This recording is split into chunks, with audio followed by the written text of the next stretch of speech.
United States is one big reservation, and we are all in it. So says Russell Means, the legendary Oglala Sioux actor, writer, and activist. He captured national attention when he led the 71-day armed takeover of the sacred grounds of Wounded Knee. Our crew traveled to the Pine Ridge Indian Reservation to talk about the collapsing economy, U.S.-sponsored genocide, and why the American Indian has the lowest life expectancy in the Western Hemisphere.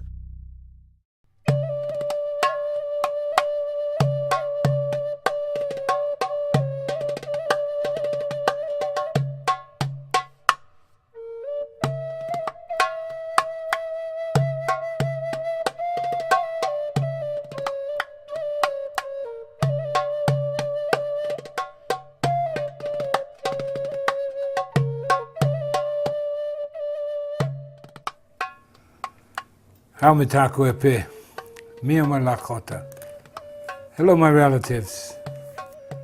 What I have to say about myself is that I've been to prison, I've been a thief, I've been a doper, a dope dealer, and I've also gone to college. I'm an accountant and a computer programmer, as well as getting my doctorate in philosophy. I've been everywhere in the strata of white society.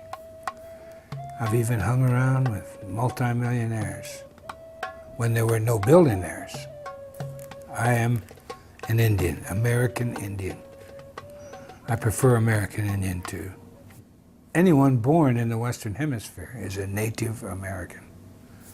I'm an Oglala Lakota from the Pine Ridge Sioux Indian Reservation, which is still designated in the Defense Department as prisoner of war camp number 44. You see, Indian people, we don't have any rights, any constitutional protections on the reservation whatsoever. No freedom of speech, no privacy. Wow, you Americans are in the same boat.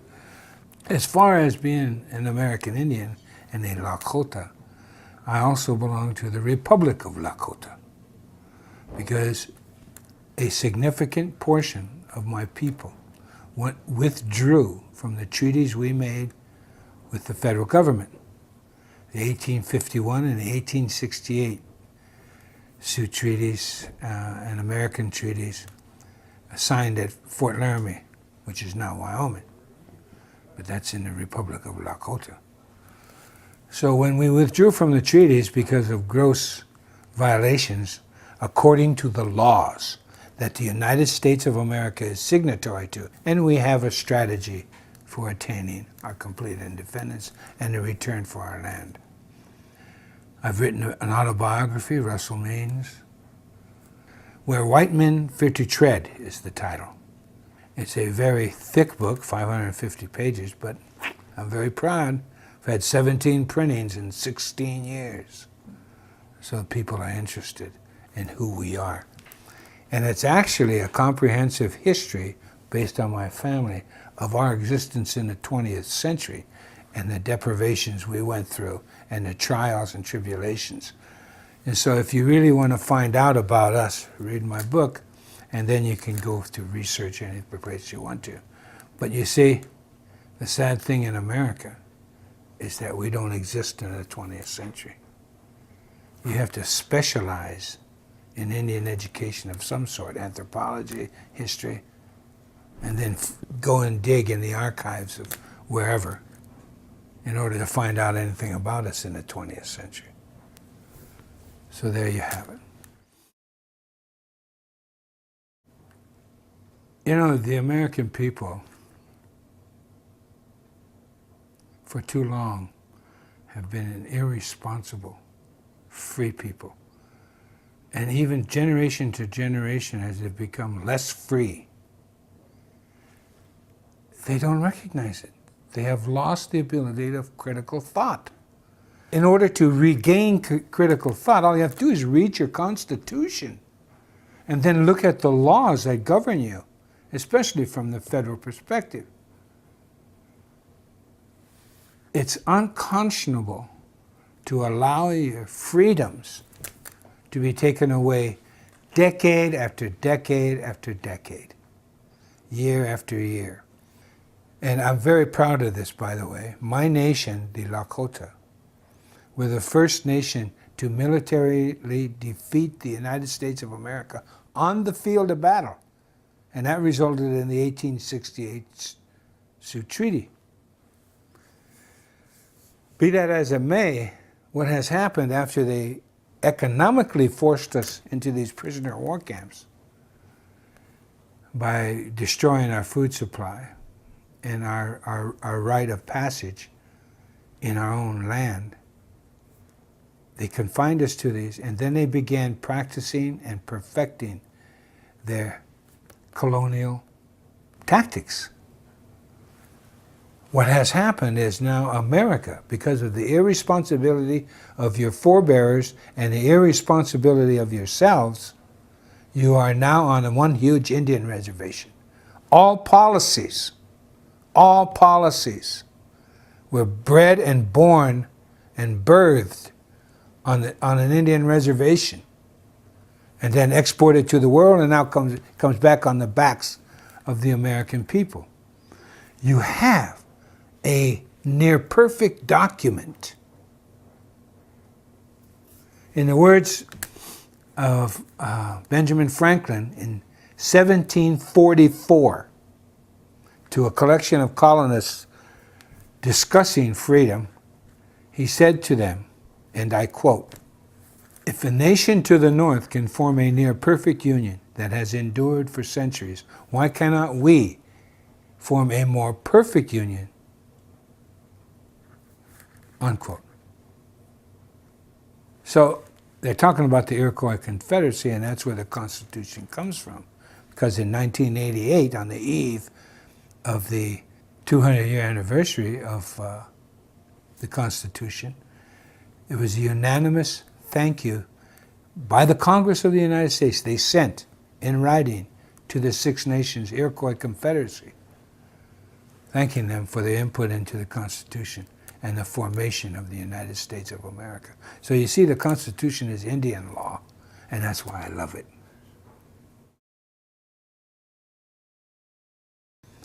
You know, beginning in the 1840s, they start stripping away your freedoms by developing the corporation. You know, a piece of paper.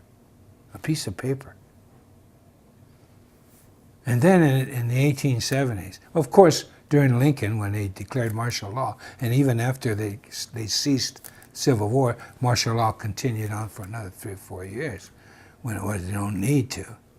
And you go on and on, but in the 1870s, that's when Congress started giving the banks the right to rule. And of course, you go on to 1913 and the beginning of the 20th century, that's when they officially gave away the power of our economy to the banks, you know?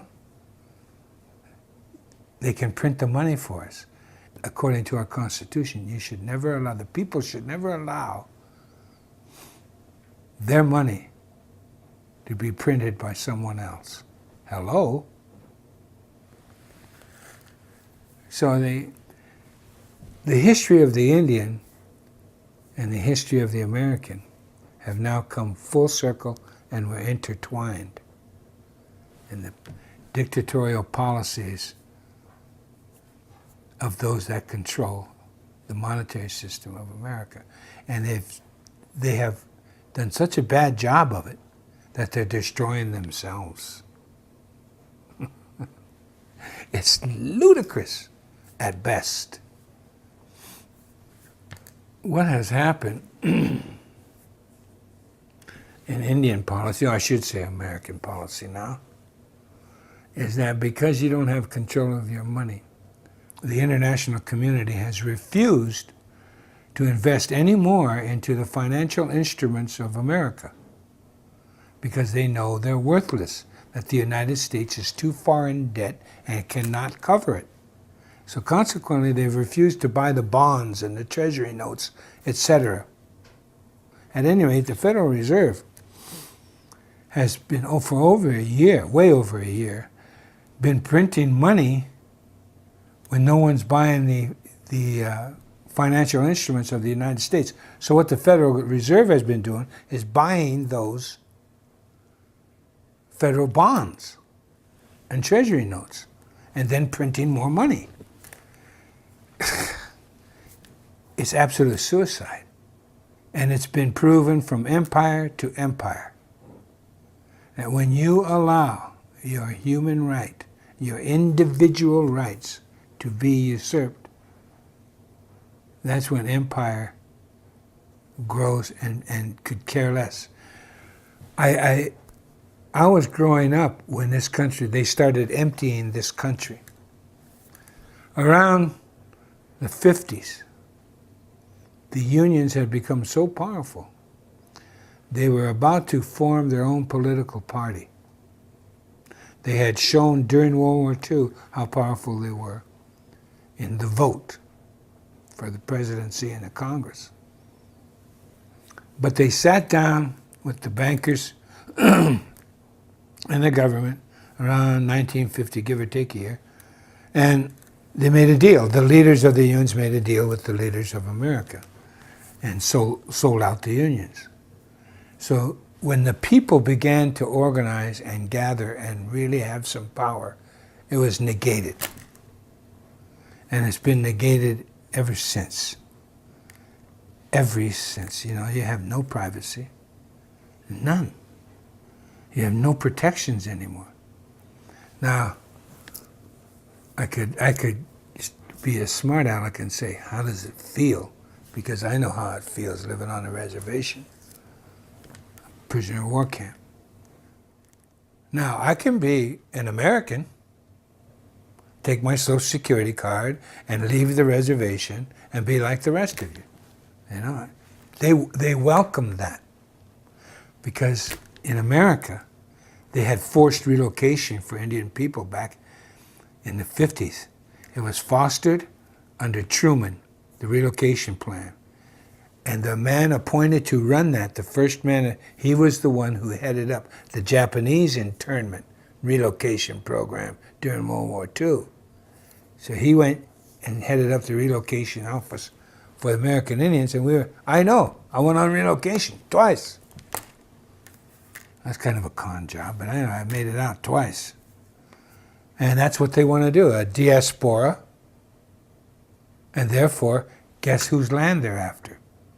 In our meager holdings on trust land, over 40% of the natural resource wealth of America is still under and on our lands. 40%. It's curious to me that wherever they put us was full of energy from our grandmother the earth. That's a thought you should think about. So consequently, you know, if we had the right, or the rights that you had, we would be richer than the Saudis if we had the right to join in a capitalist society. And we damn sure wouldn't have allowed Wall Street to use our money for derivatives, et cetera, et cetera. You know, and enough isn't enough, and they start creating financial mythology, and you allow it. That's the crime. You have no one to blame but yourself. Look in the mirror. If you can't move and protect yourselves, then guess what happens? Look around you. Look at Detroit, etc., etc. It's unconscionable what's happening to America. Now, because of the Federal Reserve and the fact that our money is now worthless, this economy in the United States is going to continue to deflate because you have nothing to back it up. You've exported everything that makes a country run. You've allowed that to happen for greed, for your Walmarts, you know, for your Neiman Marcuses, for this idiocy of just buy, and debt. Because you've allowed your republic to be commandeered by two political parties whose only differences are their spending goals. You know, some would rather have them spend over here than over there. But they still want to spend. And it's a government.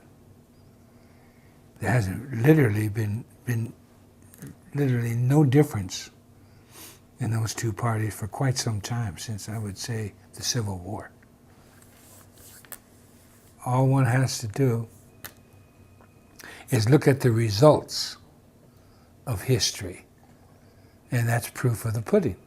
You know, it's very blatant, and that's another reason I fault the American people for not being alert to their own freedoms and to value those freedoms. Instead, it's replaced by politics, which guides you into this economics, this insane economics of a single party with two names. You know, there are many efforts at third parties in this country, but the two dominant, I know I've testified before state legislatures on behalf of third party politics. And the idiocy of Americans to tell me that if you vote for a third party, you're wasting your vote. What? Look at all the parliamentary governments in the world. They've pretty much kept industries and everything in their country rather than shipping it out. And they've kept, and the unions are alive and well there. It's a society that is not as materially minded as the Americans have.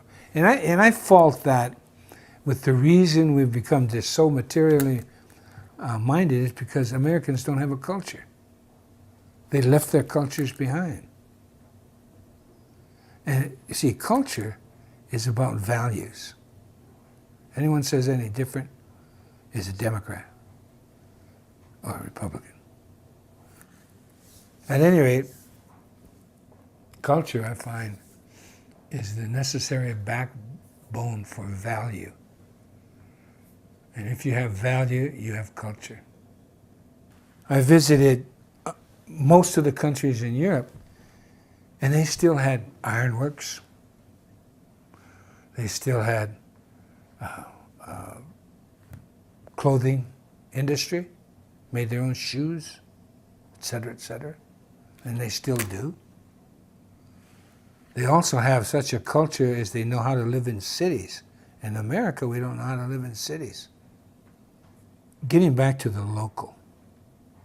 If we had local industries, then families wouldn't be broken up.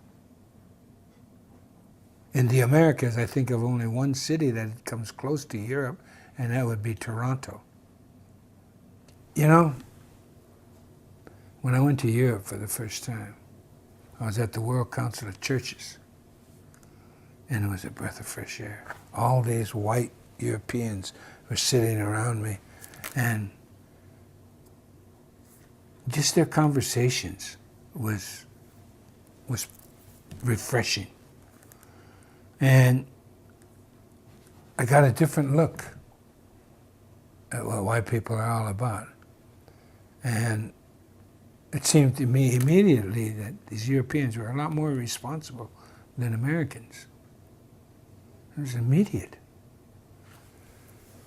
Here's what it comes down to, mob rule. 50% plus one, and then the rest, the 49.9% left that disagree, have to follow the 50 plus 1%. It's idiotic. That is not freedom or an expression thereof. Look at the parliamentary, again I mentioned. The smallest party if it organizes right, can be heard. And they go to the capitals of Europe, and your voice is heard, and they build coalitions with it, and all of that kind of stuff. But the point being is your voice is heard. And they're not letting the Federal Reserve print their money.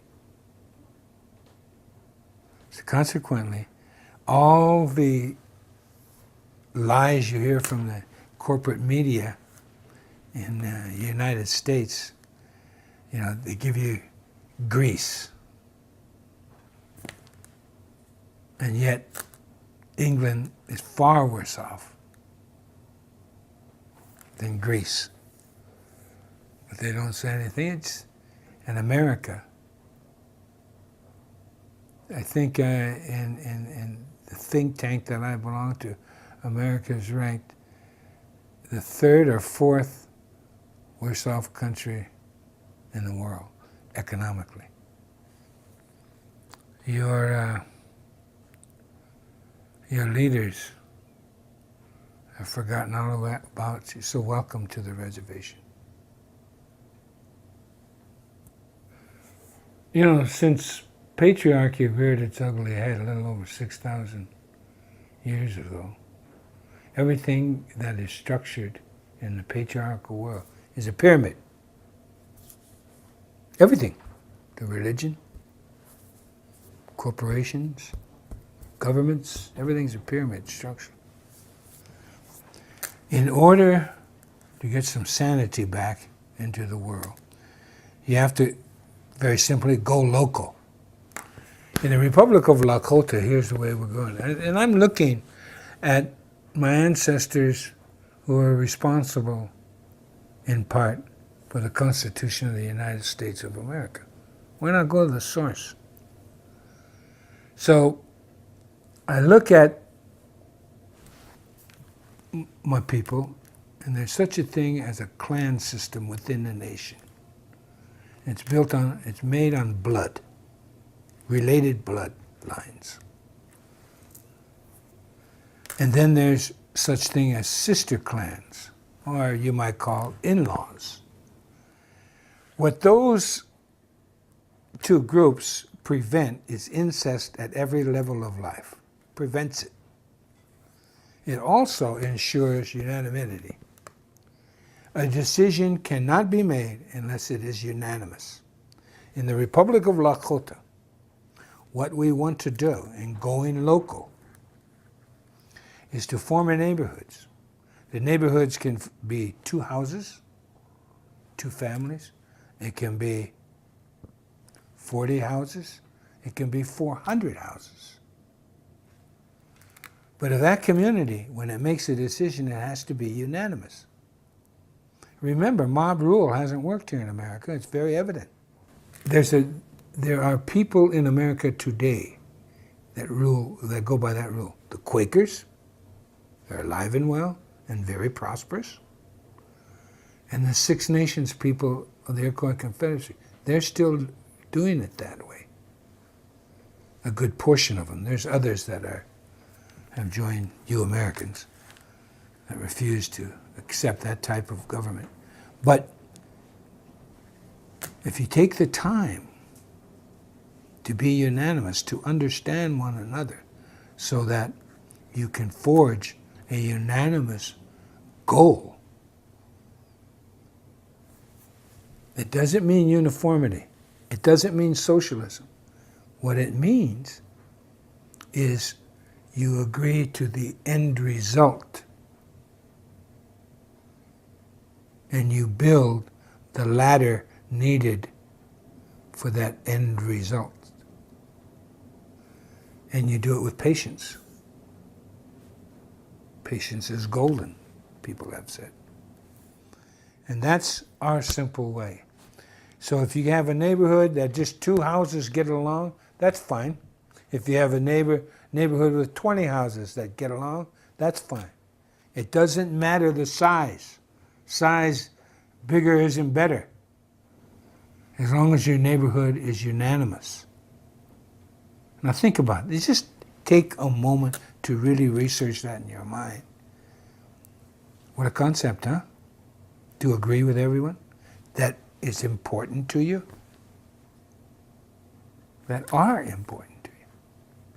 So that's the goal of the Republic of Lakota. Control. Patriarchal societies are after control. They want to control everything. Because you see, when you're at the top of a pyramid, whether you're a CEO, a president, or a king, or whatever, when you're on top of that pyramid, it's precarious up there because people are climbing up that pyramid. They want to take your place, and you know that. So the man at the top is fearful. That's why they have armies. That's why they have police. They're fearful. The centralized America. Let's look at that. Centralized America is like a human body. You have veins going out all over to your extremities. And your extremities function very well. And then disease sets in.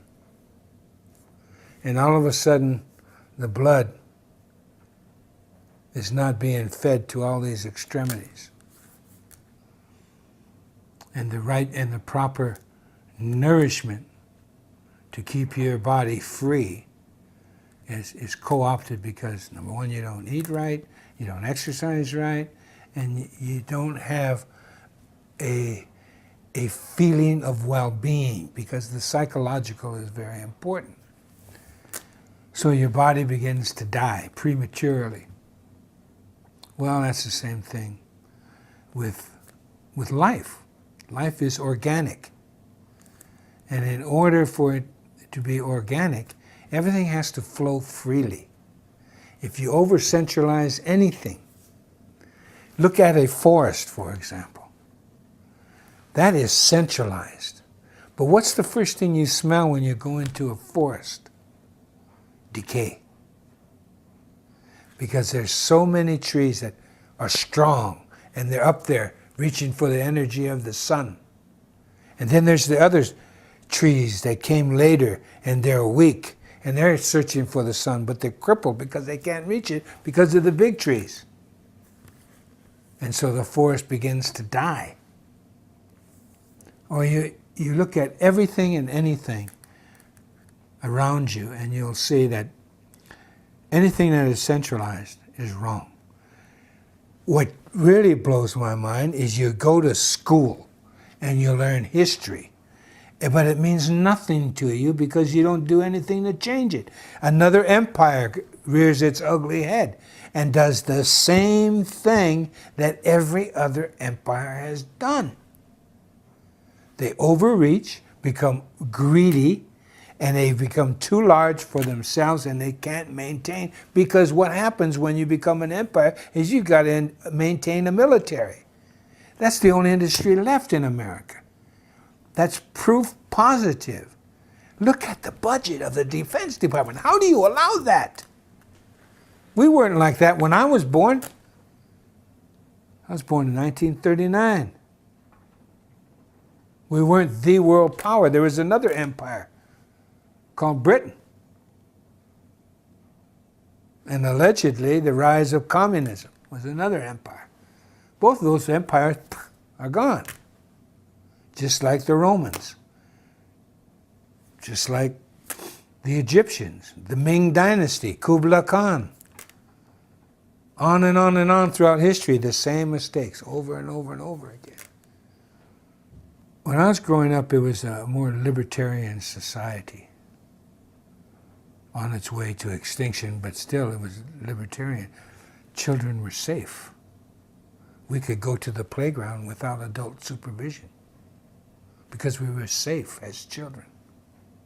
We didn't have to get permission from the school board and get a play date with adult supervision. Now children cannot grow up, except in very rural America, without adult supervision.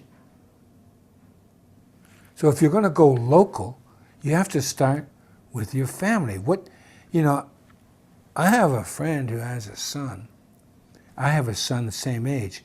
I was visiting in California, and they wanted to go to ride the Ferris wheel at Santa Monica Wharf, and it was just a little ways away, about a half a mile. And I said, "Go ahead, son." And my friend almost had a fit because his son was going to go alone with my son to go to a wharf. That's fear. A society of fear. Think about it. A society that's upside down, banning smoking in public places in a city, yet they allow the cars to drive back and forth. What kind of logic is that? It's insane to live in America now. And America is emptying out.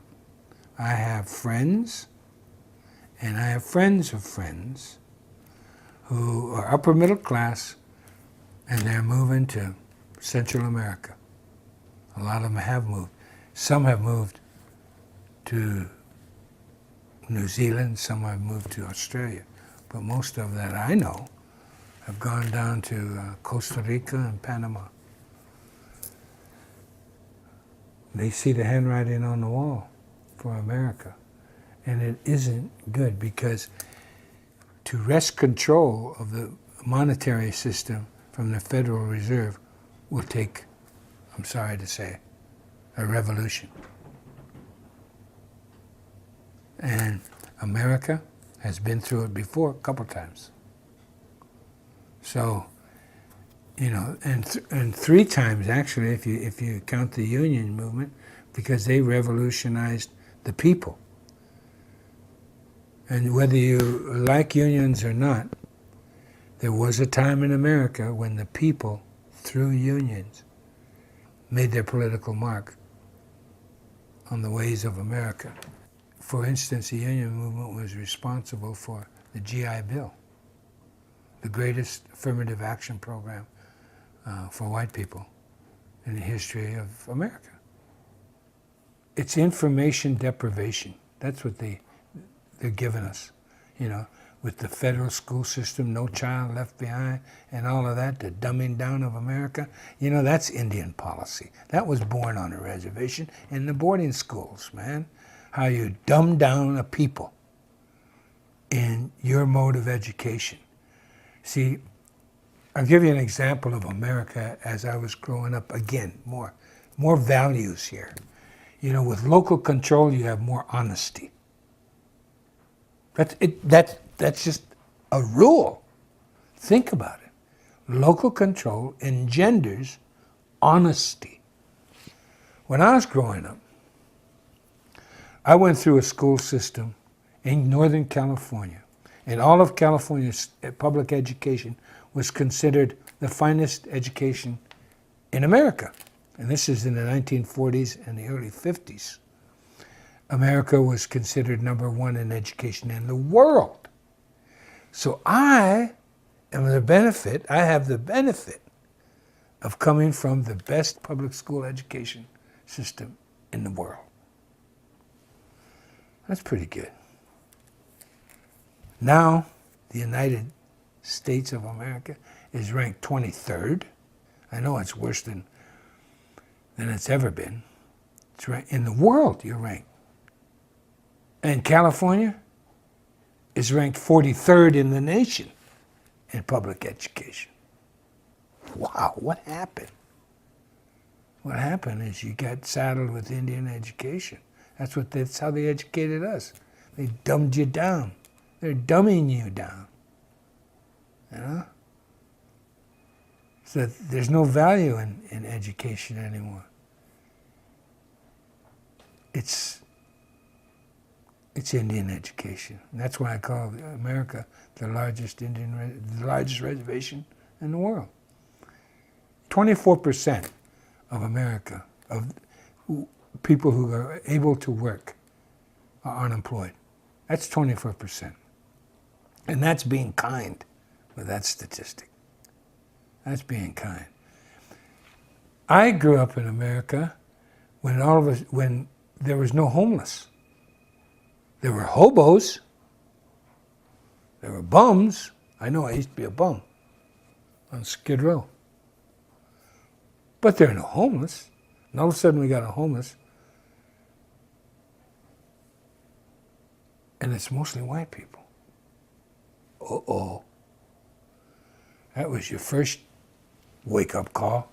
Wait a minute, the homeless are almost all white. It was an issue. Homelessness was an issue. The value of America that I grew up there, they had values for a while because everything was local. The grocers, the small town grocers, they had to go to the truck, where the truck farms trucked in their groceries. You ate seasonal food. You bought fresh bread every day. Even the corporations would take back their bread, and you went to their special place downtown where it had day-old bread. Day-old bread. Now there's so many preservatives in the bread, it stays on the shelves of Walmart until it rots, or until it's bought. The point is, local control of economics is the only way the human being can live adequately. Because, as I said, it engenders honesty. It engenders communication, which brings about honesty. And that's the kind of America I grew up in.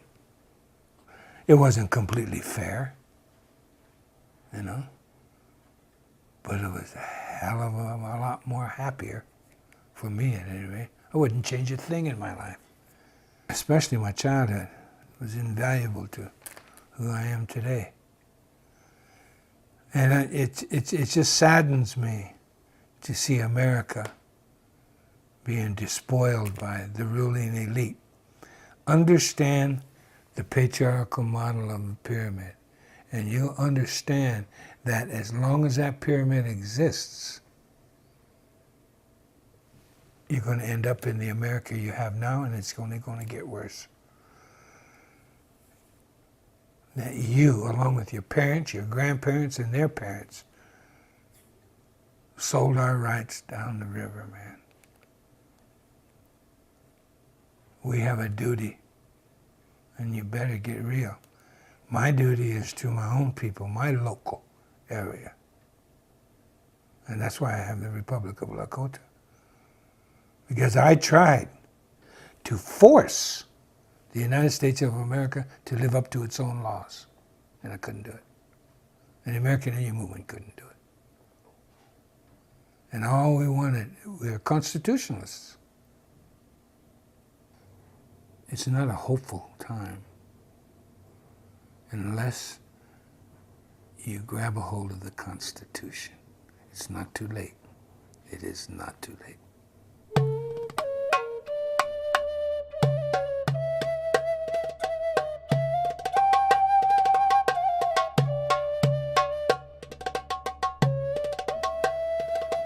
Well, we're here at Wounded Knee on the Pine Ridge Sioux Indian Reservation, also known as Prisoner of War Camp 44.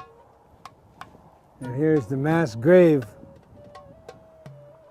of the people who were massacred here at Wounded Knee in 1890. The massacre, of course, is well known among all American Indian people, especially of the United States of America, as the signature event of Indian history with the government of the United States. Chief Bigfoot and his people who came here unarmed, running for safety from the military, but they were stopped by the 7th Cavalry the day before Christmas. They were brought down here. They were brought in from over those hills there, and they were camped along. This was a creek then. It's all dried up now, but they put a Hotchkiss gun up there on that hill. You know, the Hotchkiss guns fired rounds about like a 50 caliber. They put them up on the hills over there and up over here. See, then there were no trees, just brush. And they put a Hotchkiss gun right here. And when the order came, they massacred men, women, and children. Over 300. Then after they mowed most of them down, then the cavalry rode in with their sabers and their pistols. Finished the job of the women and children and old people down in those ravines and down by the creek. And it was indiscriminate. They used sabers on babies and women. They loved to come along and hack. It was pretty gruesome. Pretty gruesome. Of course, we got the eyewitness stories in detail from the survivors. Bigfoot, ironically, was running to keep his people safe from the cavalry, and they were all killed instead. This ground is consecrated with our blood.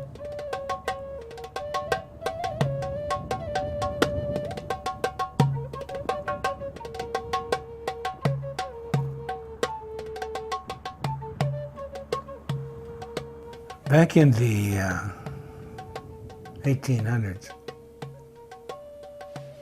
our first contact with whites were French fur trappers and traders. And then a few Scotsmen came in and others, and established trading posts in different areas of our country. That was okay. We got along with everybody. There's room. This is a vast land. There's room for everyone, we thought. And then, to short circuit that, we met government officials prior to our war. But then they found gold in Montana. So the shortcut was right across our land. Well, we didn't mind. People were passing through. Good, There was only one instance of an Indian attack on a wagon train. And all they did was run off the oxen. And what happened was that wagon train was approached by these Indian people. I think they're Pawnees. And they asked for two oxen. And they were chased off with guns and insulted. And so the Pawnees said, all right, you wouldn't pay the toll. We're going to take all your oxen. And they did. That's the only recorded instance of any confrontation between Indians and wagon trains. But the mythology says otherwise.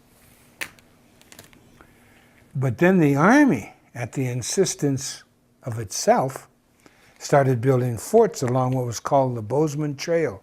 That was the trail to the gold fields. Well, that was going too far. That was contrary to what the United States of America had already promised, and it was contrary to, it disturbed our land. And they didn't have ownership. So we went to war, and we won.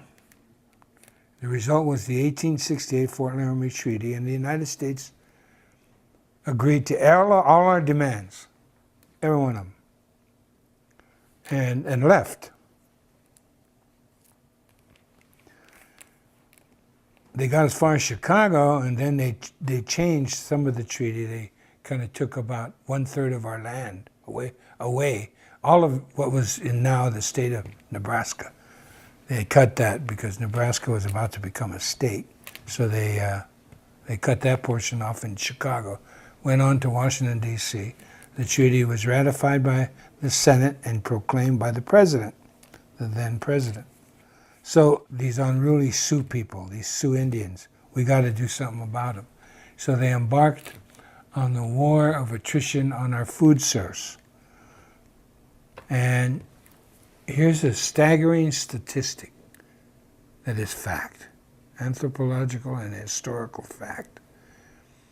At the coming of the white man to the Great Plains, there were estimated approximately 60 million buffalo, a southern herd and a northern herd, that grazed the Serengeti of the North America, which is the plain states into Canada.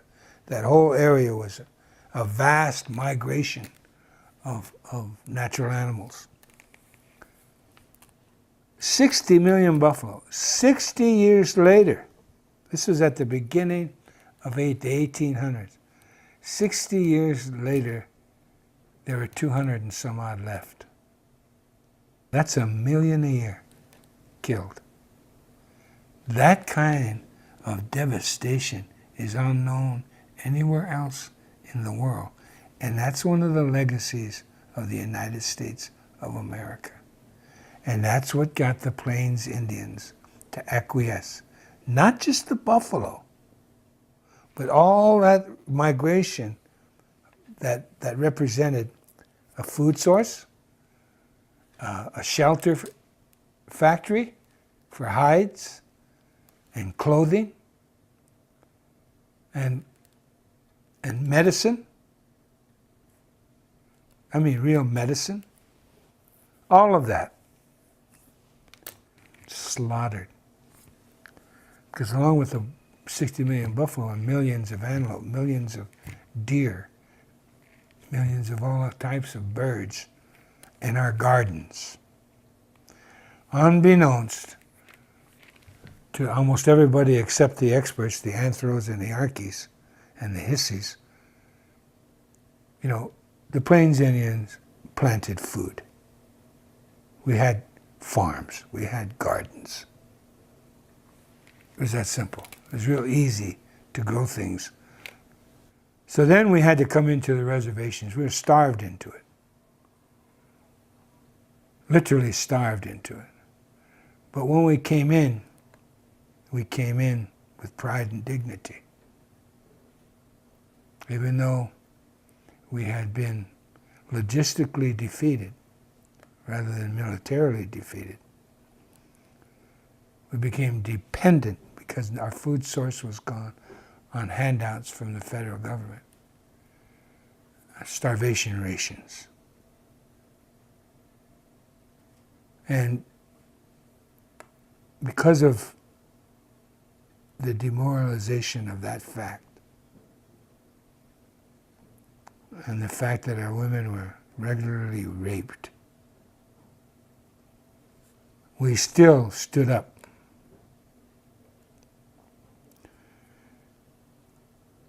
But then the last of the leaders started to come in because they really had no place to go or nothing to eat. Sitting Bull came in with most of his people. Some of his people refused to come in. They still live in where they stopped, Fort Totten Reservation, and up in Canada at Sioux Valley and on into northern Alberta. But we came in, and so they herded us up. And the 7th Cavalry, which had been defeated in 1876 at Custer's sensitivity training session, the United States and its military forces hold immense grudges. You saw what happened at Fallujah. They started assassinating the leadership, first Sitting Bull, then Crazy Horse, the last to come in to the reservations and give up their arms. Well, there was a Indian leader who was euphemistically called Bigfoot, in English. He had his people. Well, the leaders were being, to his mind, systematically assassinated. He headed south with his band of people to come to Pine Ridge and come under the protection of Red Cloud, another leader who defeated the United States Army in 1868. And he got the Fort Laramie Treaty. He was stopped. They had no weapons, because on the reservation, they took away your weapons. It's just like going to prison. They take away your weapons. So we didn't have bows and arrows, I don't think. We had knives. But anyway, they were stopped right up here on top of the hill from my ranch. And there's a sign up there, on the way to Wounded Knee. They were stopped up there, they were searched and all of that kind of stuff, disarmed of everything, and then forced to come down. This is the 7th Cavalry, who still were mad about what happened to them before, even though they deserved it, more so, in fact. Their story, and the Army has to claim this, otherwise they're liable. We're the people who defeated militarily the United States of America, who had built up a string of forts through 3 states. And we burnt every one of those. He gave them up because we militarily defeated them. Now we're in this bowl, Wounded Knee Bowl, surrounded by the armed might of the United States of America. And we're going to pull out one gun with our women and children and fire a shot. That's what they claim. And people believe it because we're Indians and we don't have a brain. Unlike Americans who have brains but don't use them. They slaughter us, men, women, and children. And then the blizzard hits and they bury. After the blizzard goes by, all the bodies are frozen. And that infamous picture of Chief Bigfoot frozen in a horrible way, his body. Then they stack us up. This is before the Nazis and the concentration camps. They stack them up, all our bodies along by this mass grave, and they all take pictures. And then shoved him into the mass grave. 1969, we were demonstrating at Mount Rushmore. We went into the tourist shop at Mount Rushmore. And on this whole thing, a coat of postcards where they colored in these black and white pictures of the massacre at Wounded Knee, all the dead bodies, and the pictures of the mass grave and everything. It was, like the Jews. And they colored it in Technicolor. And they were selling these postcards. Oh, we're on vacation. Wish you were here. Love, That's what you put on these grotesque pictures of Indian people.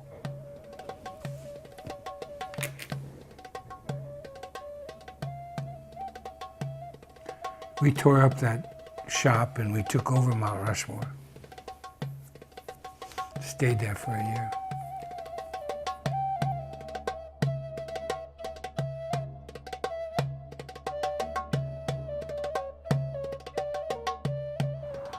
Well, unbeknownst to the rest of the world, the death squads were originated and birthed right here on the Pine Ridge Sioux Indian reservations. The death squads that eventually the United States exported to El Salvador and now Colombia and other Central and South American countries, Those death squads that they used. Well, the first one was here. And what they did was arm and supply and train a goon squad.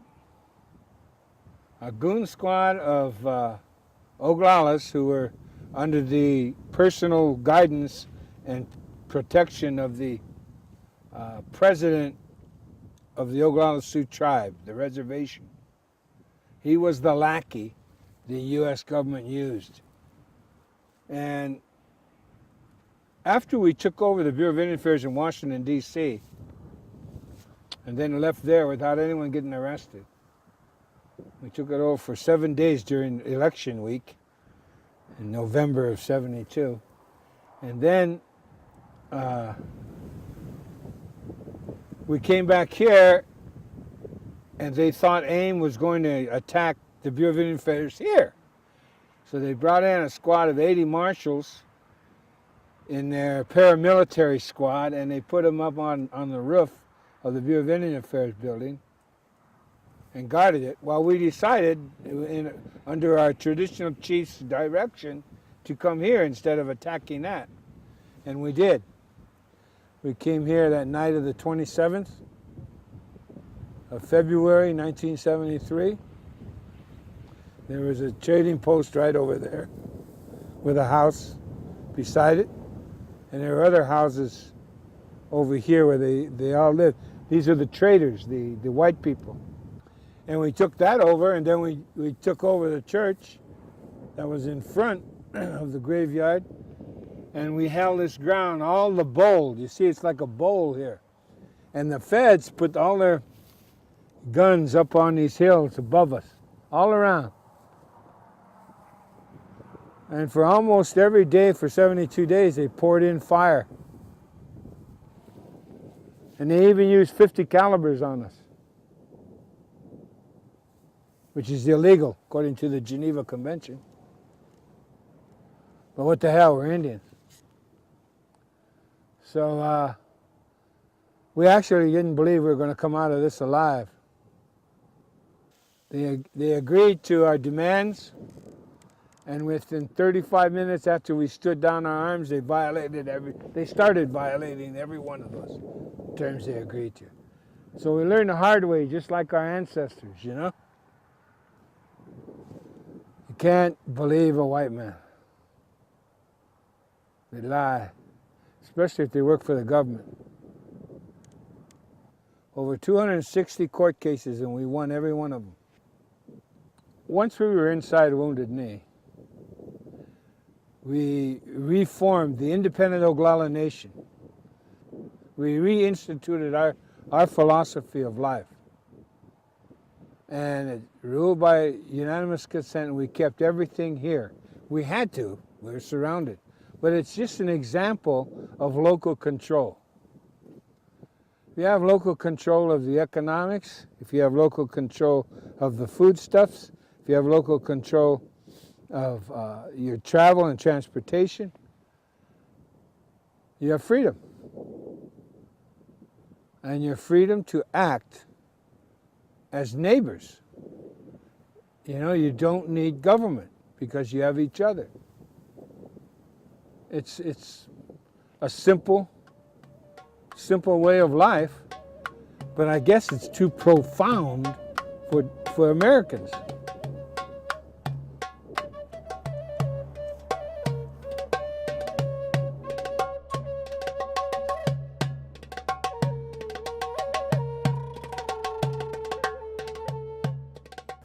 So I'm reminded of where I stand constantly, even in Hollywood. You know, when you're a writer and you're going to write something, all responsible writers research it. You write a script, you're going to write about gangsters, you do some research on gangsters. You don't just make it up. And you do research on labor movements, whatever the topic, on love. Except when it comes to Indians. Script writers do no research. I know. I've confronted them. I've acted in some of their TV and movies.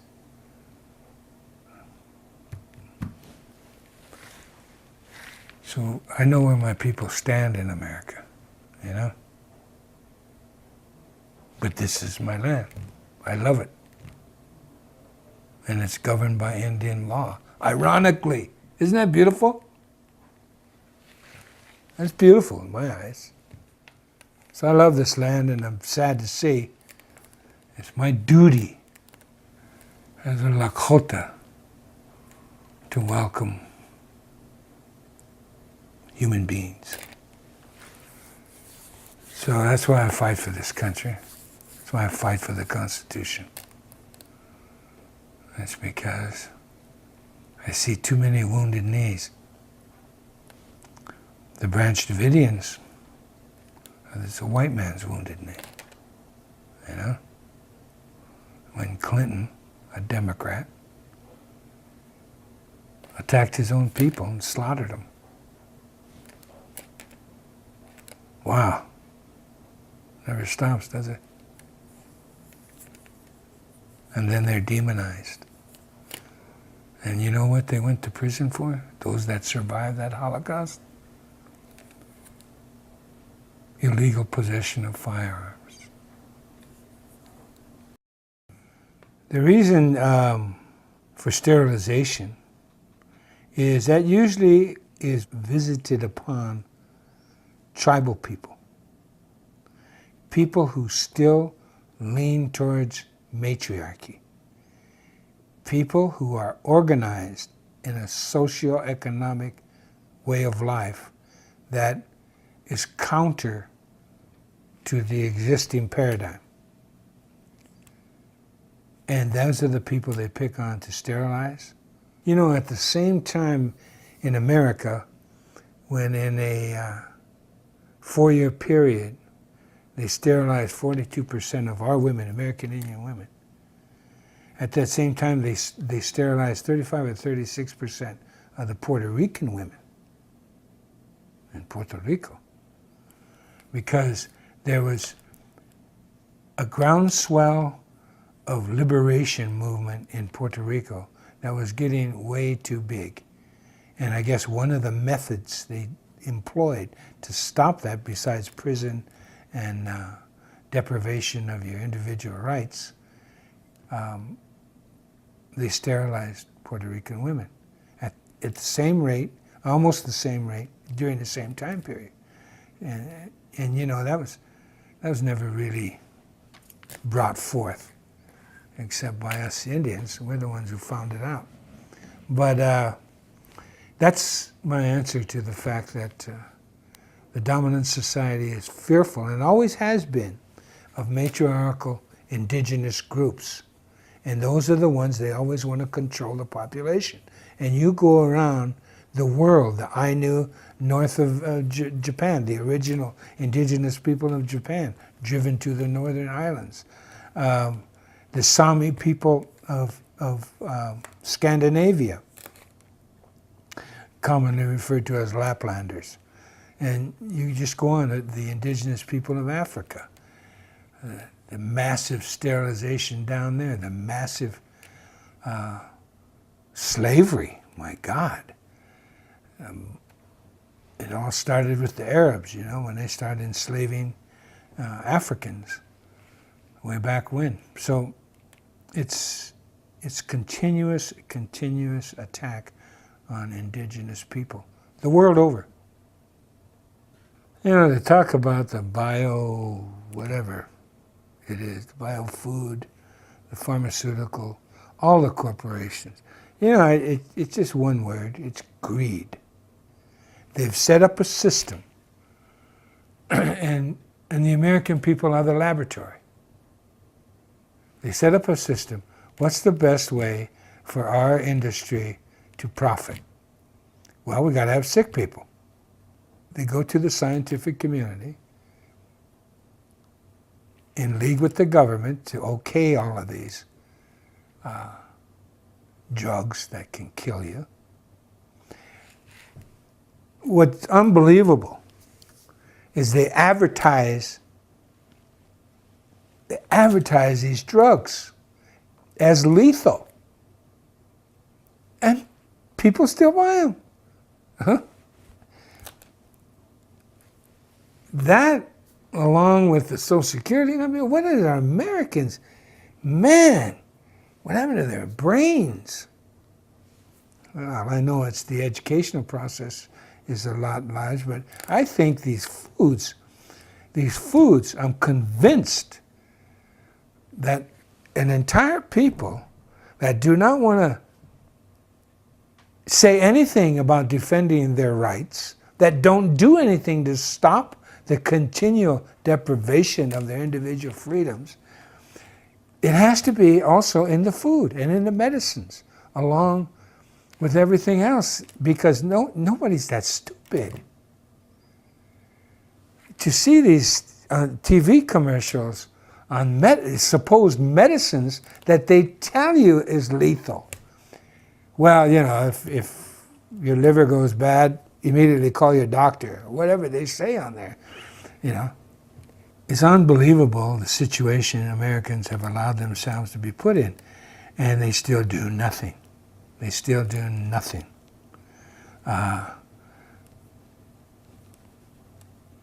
Every issue you can think of. But this food thing and this drug thing, everyone knows that a McDonald's hamburger is a killer.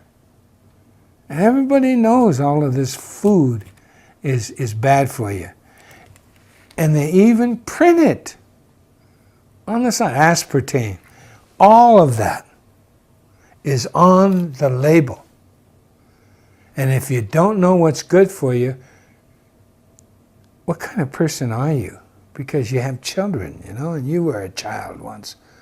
But to read those labels, or not read them, but they tell you on there that there's poison in the foods, and that still nothing changes.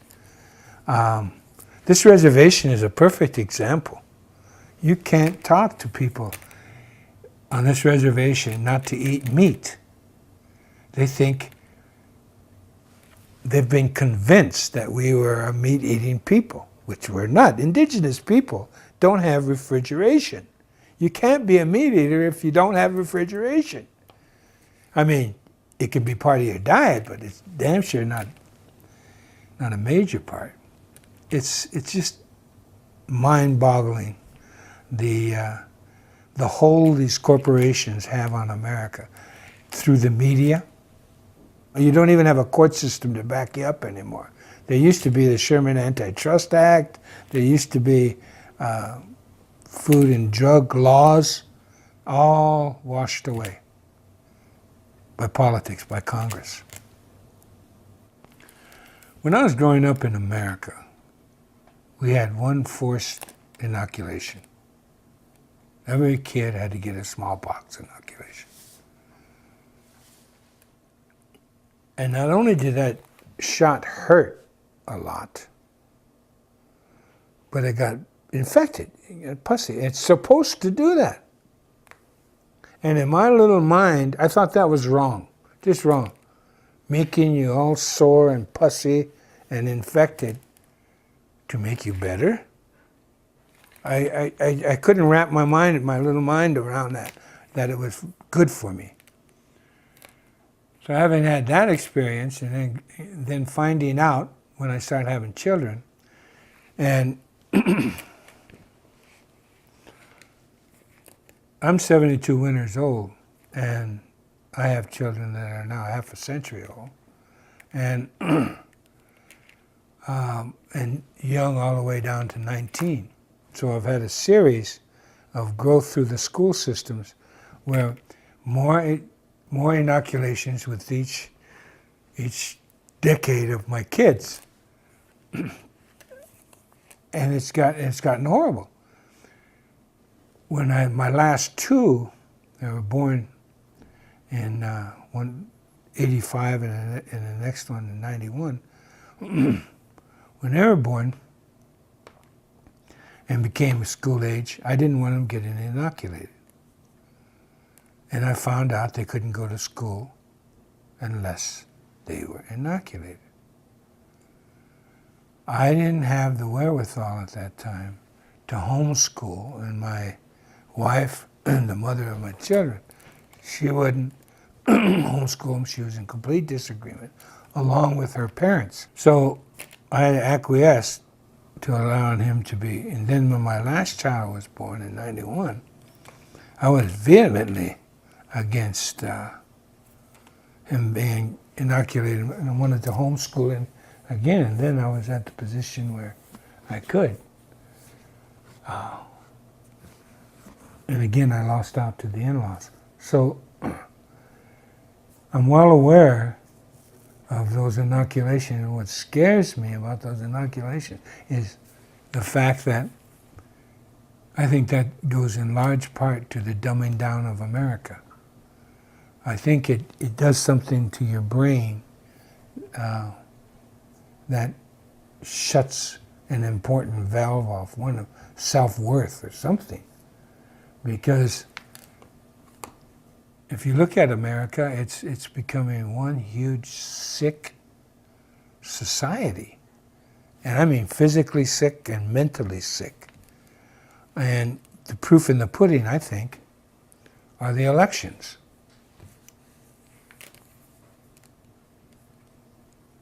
It's just unbelievable that they have no choice and they don't realize it.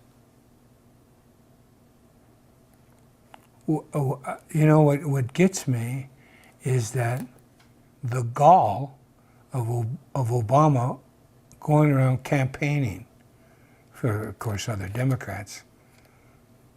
But what was he campaigning on? He promised change, and he didn't change a damn thing. You know, it's more lies upon more lies, and the American people don't wake up.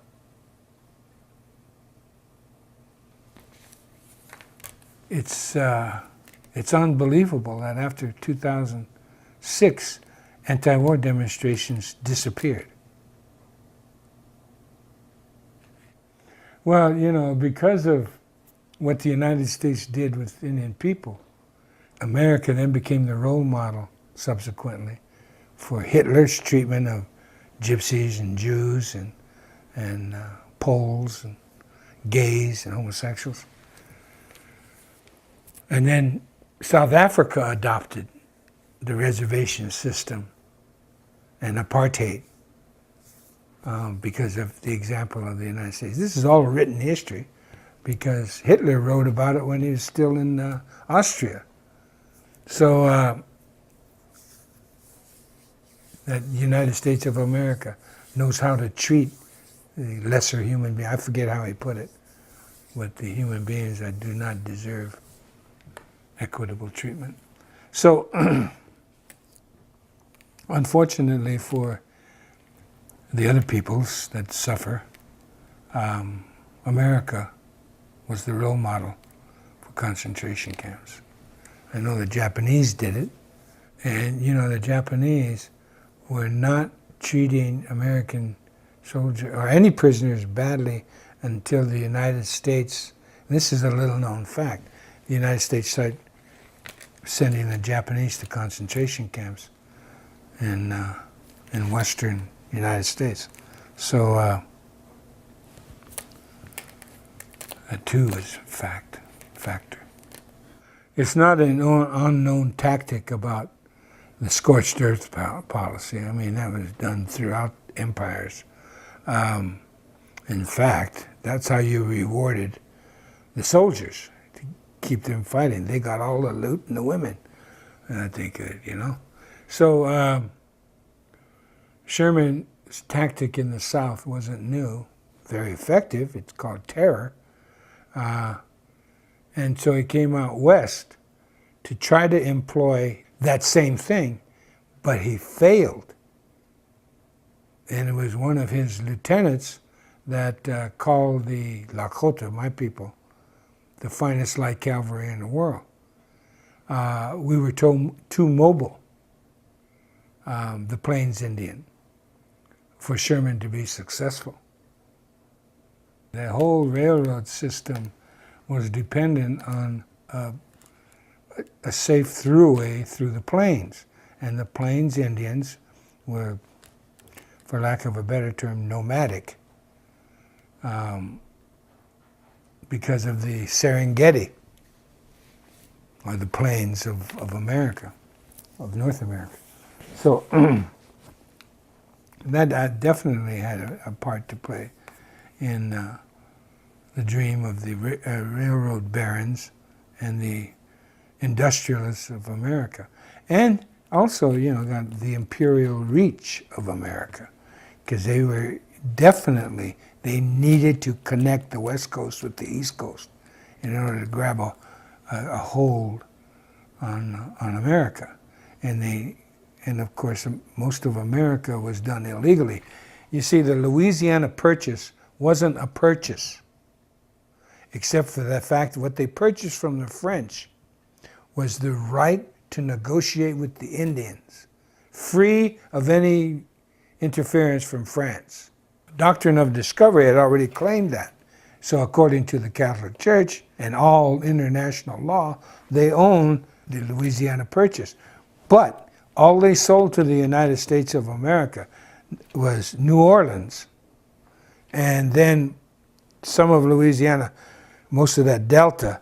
But then the rest of the Louisiana Purchase was their right to negotiate in fair and equitable treatment with the Indians of that purchase. So them claiming the Louisiana Purchase as a land grab, it was a land grab, you know, illegal land grab. They never bought Alaska from Russia. They bought the 5 ports, trading ports. That's what the United States bought. That's why it was necessary for them, as the Alaskans got educated and said, hey, you don't own this land. So they passed the Alaskan Native Land Claim Settlement. Because it's the natives up there, the Indians, the Inupiats, and the Aleuts. So they owned Alaska. So in the 1970s, I think 72 or whenever they passed the Alaska Native Alaska, that was to finally own, the United States finally own legal title. And that's contested to Alaska. The Imperial March of America, you know, it was Thomas Jefferson who said America should reach the entire Western Hemisphere, and failing that, at least to the Isthmus of Panama.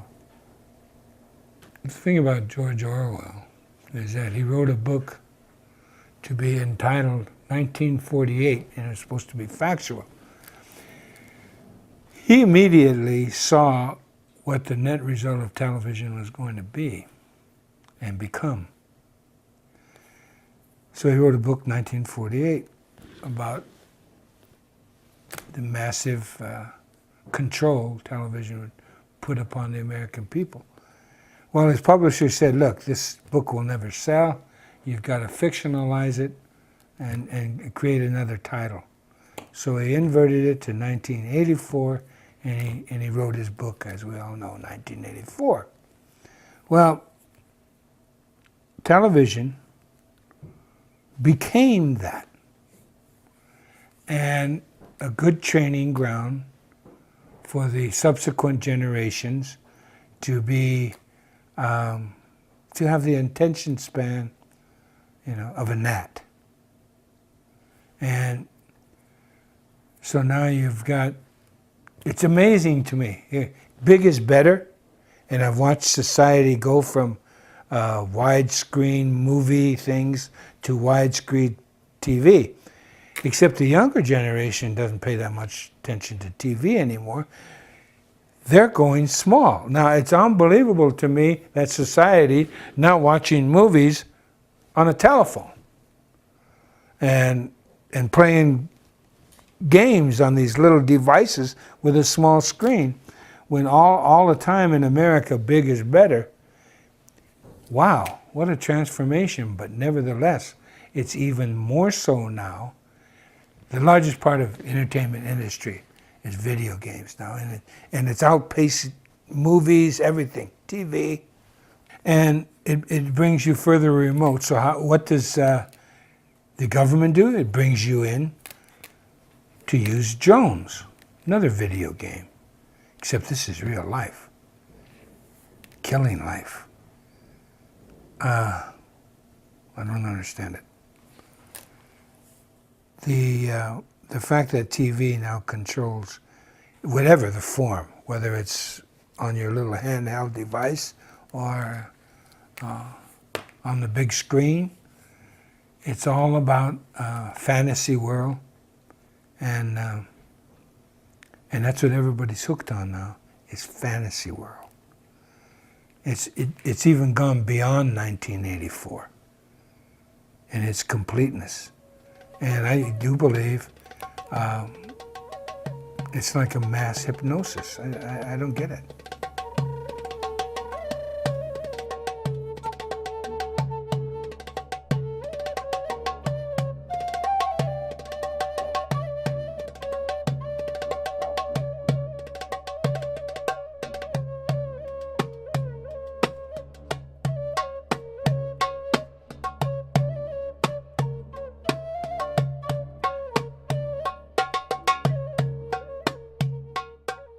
You know, what the patriarch doesn't understand is natural law.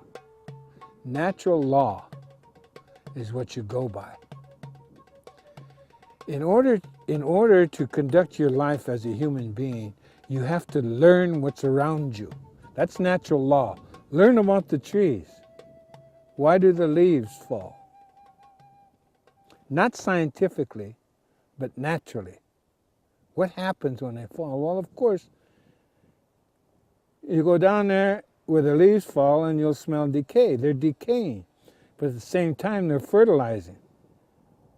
And if you watch the land, you'll see all this plant life. But the poison plants have no friends. Look at all the friends here. They all coexist with one another, with the bees, with the birds, with the worms, with the snakes, the gophers, prairie dogs, everything. The elk, the antelope, the grasses, the bushes, all coexist to help one another. You get to a poisonous plant, and it has no friends. It's bare all around the poisonous plant. So that's natural law. So you can blend in with anything and everything that is around you if you're friendly and you share and you sacrifice. You're willing to sacrifice. That's what you can learn from just plant life. And if you're a poisonous person, you're not going to have any friends. Period. So why be that person? Natural law. The air, the wind. You know, we still have 52 names for clouds. In this part of the world, there's 52 different kinds of clouds that come. If you know the names of those clouds, then you know your way. You can tell the weather up to 4 days. The clouds coupled with the wind, whichever the wind is coming.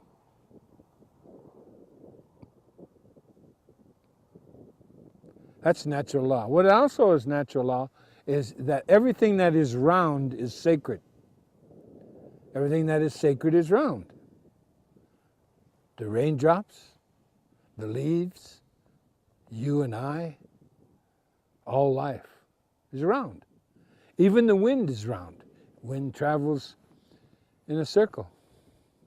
So do the clouds. The sun and the moon and the stars are all round. So that's a lesson right there. Natural law. You watch an animal and you realize, there are no predators. There's only natural law. And we, human beings, we don't want to be eaten. It's that simple. That's natural law. We don't want to be eaten. So every bit of what life can teach us we incorporate for our own survival. For instance, watching the coyotes. Coyotes hunt in pairs, man and wife. When they select out a buffalo, for instance, they don't chase the buffalo. Oh, they chase it minimally, but they chase it in a circle. They make it go in a circle. And then when it gets too tired, they kill it, eat it. Well, that's why we hunted buffalo. We didn't ride our BMWs across hill and dale. Look at these plains, man. You're going to ride a horse you trained 7, 8 years. You're going to ride them over hill and dale. You don't know where a hole is or a big rock or cactus or anything. And then you chase that beast, say, over the hill, and you're camped out here, and you kill it over the hill. Who's going to go get it? That's a ton of meat, man. No, you follow the coyote. And we run the buffalo in a circle, kill it, and we're all right there. And we can enjoy the meat, and the hide, and the fur, and the tongue, and the hooves, and the head, and the skull, and the tail. Every bit means something to us, has value to us. Natural law is the 4 seasons. How do you live in the 4 seasons? Well, we built what is called a teepee, a home. It's one of the finest architectural designs of buildings in the world. In fact, it's the best because it doesn't need a foundation. The teepee poles, weight is on each other. Then you put the hide around there and you add to the weight, but the weight is on the poles, not dependent on the ground. And so it's conical shape, so when the wind comes, it immediately goes off around it because it's round, man. So you're safe from high winds. And it also spiritually means something, the home. It's a teacher every day because the teepee represents a woman. You know, those flaps that you call flaps, and they have the teepee poles in the flaps, and they're out like that. Well, at night, you fold in the flaps like this. See, that's how a woman takes care of you. She keeps you warm, safe. The door is very small. One, to keep out the wind, but mainly to teach you to be humble. See, you have to bend down to enter the home. So that's a little lesson right there. The teepee poles, when they're up there tied together like that, they represent the men. And when the men are tied in unity, nothing can bring them down. Nothing. Not even an earthquake. Americans have become so greedy, as we know, that they're trying to, first of all, they print money without any value. And they continue on this hocus pocus search for wealth that's based on air. And one of the ways they do it is, as we know, they use Social Security and your number to finance their debt way into the future. So that's why it's mandated that every person born in the United States of America has to have a Social Security number, you know, even before their name is registered. So, because they're going to be indebted for the future debt that this society has incurred. The United States and its various agencies, the governments even, are using people to raise money and trade. As we know from the Social Security system, that everyone born and has to have a Social Security number or you can't get anything. In fact, your parents can even go to jail if they don't get you a Social Security number. Now with Indians, not only do we have a Social Security number for that area of indebtedness, but our reservation and all its value, including the people on it, not only are we indebted on the Social Security number bit, but we're also featuring the state attorney general of the state of South Dakota and all the other states that have Indian reservations. They trade that reservation and the value of that reservation and the value of its people, the value of its air, the value of its carbon emissions are traded on Wall Street, and through Dun & Bradstreet. It's listed. This value is put into financial instruments that are packaged and repackaged, just like the real estate fiasco. So we haven't even hit on all the swindles that Wall Street is visiting upon the people of America. You're nothing but a bunch of coupons for the United States government and the people who run it. That's it. American people, you're a commodity and you don't deserve anything else. And they're going to make sure you continue to be a commodity as long as the empire exists. As long as you allow the Constitution to be raped.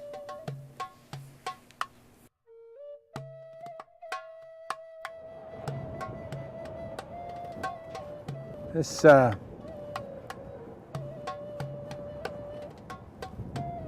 land now filled with Indians that are absolutely dependent on the government for everything. For everything.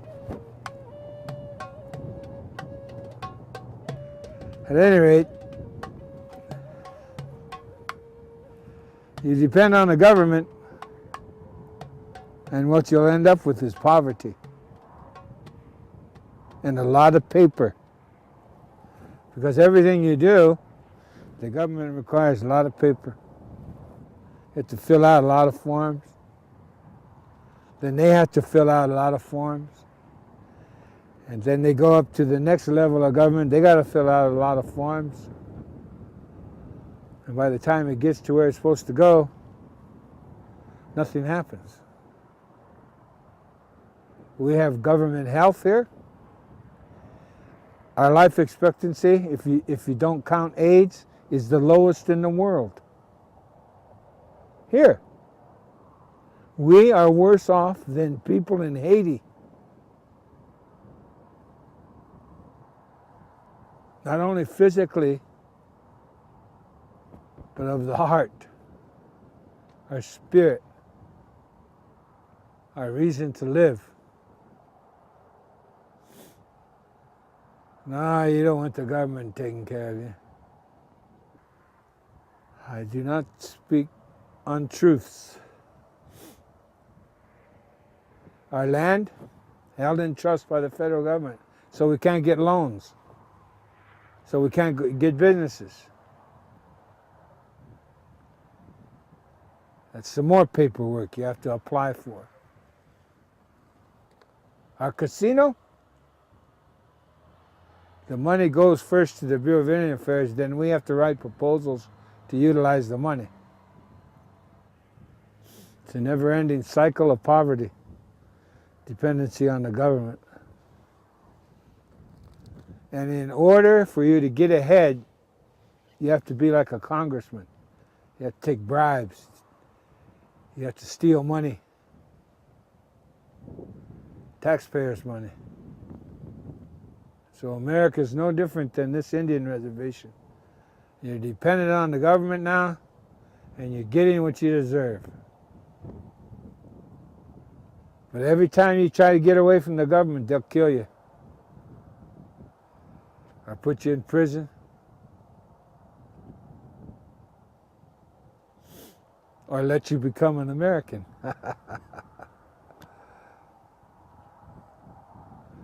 if you catch my drift. Because you're the new Indian. You're the new American Indian. Congratulations. Welcome to the club. But this land is beautiful. It belongs to us. And we should learn to take care of it by fighting for her. She's worth it. And so are we.